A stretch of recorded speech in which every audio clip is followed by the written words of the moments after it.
Hi everyone, it's Nadine, Public Programs Coordinator at Royal Botanical Gardens, and today I want to teach you about my pets. Now you might have seen that I have a cat, but I also have something else living in my home. If you guessed worms, you are correct. I have over 1,000 worms, maybe, pretty close, living in this bin right here, right inside of my house.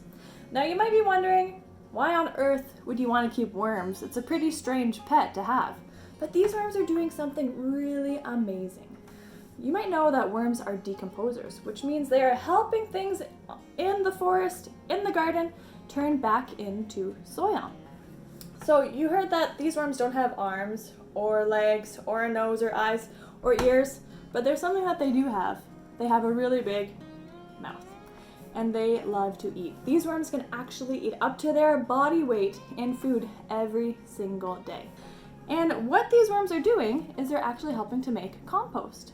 So the practice of keeping worms at home is called vermiculture. And what they make through their worm castings by eating and working through their bodies is called vermicompost. Now in Hamilton, in Burlington, in Halton, there's a few ways that we can compost. You might have a green bin in your kitchen that sends food scraps to the city where it's picked up and turned back into soil. You might have space for a backyard composter where grass clippings, kitchen scraps, leaves are going into to make soil. But if you want to have an awesome addition, you could add a vermiculture bin to divert even more food waste from going to the landfill, which is awesome. So today, I'm going to show you my worms. And I'm also going to teach you how to make your very own worm bin and how to maintain it right at home. Okay, so the materials that you're going to need to make your very own worm home include 2 plastic bins, and these are 38-liter bins that I got from the hardware store. You're going to need some water, some scrap paper to be shredded, maybe some old bills or old love letters. You're going to need a drill. And I found these to come in handy too, just some small containers that you can use. So the first thing you're going to do is use your drill to drill holes in one of these containers. So you're going to fill the lid with holes. You're going to fill the side of the container with holes all the way around. And you're even going to put holes in the very bottom of the container.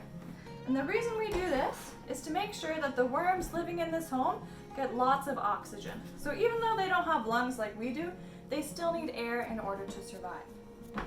Now the next thing you're going to do is take your paper and you're going to cut it up, shred it up, and this is going to act as the bedding for your worms. So they need a nice place, comfortable place to live, and that's what this is going to provide. So in your bin with all the holes drilled in it, you're going to add in lots of that shredded paper. So this bin already has some paper that's been shredded inside of here. And once it's full of shredded paper, you're going to add a little bit of water. So you can use a watering can, you can use a mister if you have one. And the worms like to live in an environment that's about 75-80% moisture. So think of what it's like underground for worms. You want to create an environment that's kind of like that. So once that's done, this bin with all the holes is actually going to sit inside of this one. And like I showed you, this bin has a couple of these to just support the bottom of this one. So if there's any extra or excess liquid, it'll have a place to drain. Now, when you've got your paper, you've got your bin, the next thing you're going to need is a piece of cardboard or some damp newspaper. And this is going to act as a bit of a blanket for our worms. If you've seen a worm, you maybe have a friend worm outside, you know that they like to live underground where it's dark. In fact, if you find a worm, a red wiggler worm, near the surface, as soon as you pull this cardboard back, it's going to quickly disappear close to the bottom of the bin. So that's something else that's good to keep in here. You can also keep this a little bit moist too. When I feed the worms, I'll actually run this cardboard under the tap and then add it back into my worm bin. So there's actually something missing from this bin. Oh yeah, we actually need worms. Now worms are the gift that keeps on giving. So if you have a friend with a vermiculture bin, or maybe there's an online retailer that you can find, someone on Craigslist or Kijiji. Worms will actually double their population size in about 90 days.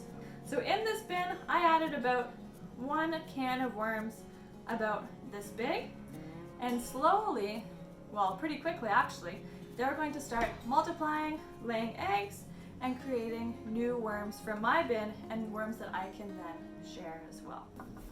Okay, so now that you have your worm bin made and your worms are in their new home, it's time to start feeding them. So I've got 2 bowls here. In this bowl there's a lot of stuff, food scraps that are easy for worms to digest. Banana peels, some washed eggshells, some kale stems, a tea bag, coffee grounds, half a strawberry. This is perfect worm food. In this bowl, I've got some citrus peels, garlic, onion, a pickle with vinegar on it that I dropped on the ground. We've got a piece of candy, crackers, bread, meat, bones, and some dairy. These are all things that worms don't really want to eat. If you put it in the bin, it'll probably stay there. But by adding this stuff, all of the nutrients that were in these foods, those worms are going to digest and add back into the soil. So all of that nitrogen and phosphorus and potassium that plants need to survive and thrive is going to be added back to the soil, and in a way that they'll be able to take back up and into their plant bodies really, really easily. All right, you've got your bin made, worms are happy, worms are fed, it's time to find a spot to store your worm bin. So a really good place to keep this is in a kitchen cabinet under the sink, somewhere it's gonna be dark, it's gonna be relatively quiet, and it's gonna be a consistent temperature for your worms to live. When the castings are ready to be harvested, a really great way to do this is by making a pyramid shape with a scoop from that opposite side of where they've been fed. In that pyramid shape, the worms are going to wiggle their way down to the bottom of the pyramid, and then you can scoop the castings right off the top. From there, you can use those to make compost tea, or you can add those castings directly into the hole that you're planting a plant in. Thanks everybody, have fun making your worm bins, and enjoy the rest of your season.